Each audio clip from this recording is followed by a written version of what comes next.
There was a time in prehistory when our ancestors encountered aliens. Not creatures from another world, something far more unsettling than that.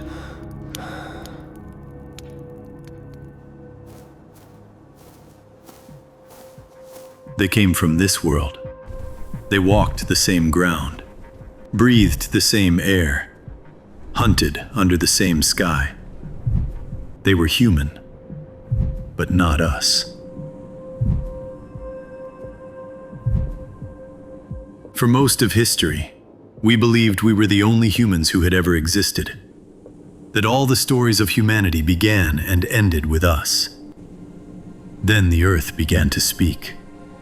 From caves, from buried bones, from abandoned hearths, from stone tools left beside ancient fires. Little by little, it revealed something extraordinary. We were not alone. In the valleys and rocky hills of the Levant, the evidence still survives. Across this land, archaeologists have uncovered traces of an ancient human presence. In caves such as Tabun, Kebara, Amud. These are not empty ruins. They are the remains of lives once lived in full. Places where fires burned, where stone tools were shaped by careful hands, where hunted animals were brought back and consumed, where people sheltered, endured, and buried their dead. Long before our ancestors arrived, this land already belonged to another humanity. Today, we call them Neanderthals. For countless generations, they lived here. They knew these valleys. They moved through these hills. They slept in these caves. They made this landscape their home. But that world was not going to remain unchanged.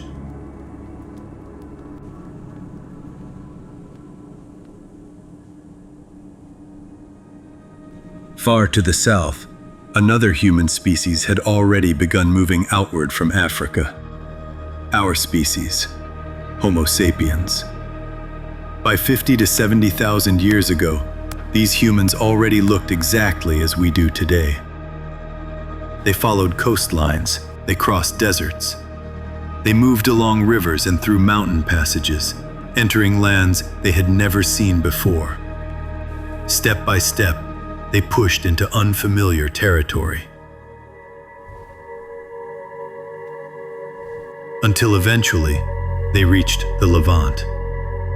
And there, at the threshold of a new land, they encountered something they could not have expected. They were not alone. Someone was already there. Another people, another intelligence, another humanity.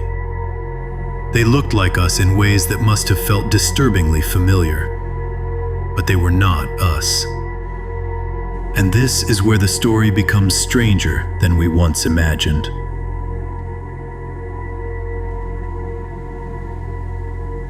Within a few thousand years of our arrival, something changed. The older human presence began to fade, and only the traces of our own species remained. There were no longer many kinds of humans on Earth, only one, us. For a long time, the explanation seemed simple. A more advanced species replaced a more archaic one. But the more we learn about Neanderthals, the less satisfying that explanation becomes. They were not clumsy half-humans waiting to disappear. They had survived for hundreds of thousands of years. They endured harsh Ice Age climates. They became skilled hunters. They understood these landscapes far better than our ancestors. So what really happened? How did we replace them in a land that had been theirs for ages? Was it conflict? Competition? Slow absorption? Bones and tools can tell us many things, but not everything. Sometimes the memory of very ancient events does not survive in skeletons or stone. Sometimes it survives in stories, repeated across generations, reshaped over centuries into legends, and, eventually, into scripture. Much later after the encounter of these two humanities took place, a collection of texts emerged in this very same region, the Hebrew Bible. The scripture returns to the same story time and time again, a land already inhabited by others.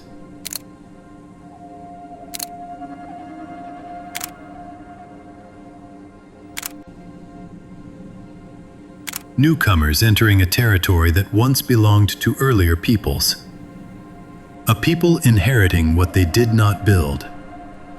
These passages are usually read as memories of ancient tribes, but perhaps something older is echoing beneath them. A distant memory of a time when one humanity entered a land already occupied by another. If that possibility sounds impossible, it is worth remembering this. The encounter really did happen. In this region, our species met another humankind, and only one survived. So before we ask what these ancient texts may still be remembering, we first need to ask a more basic question. Who were the Neanderthals, really?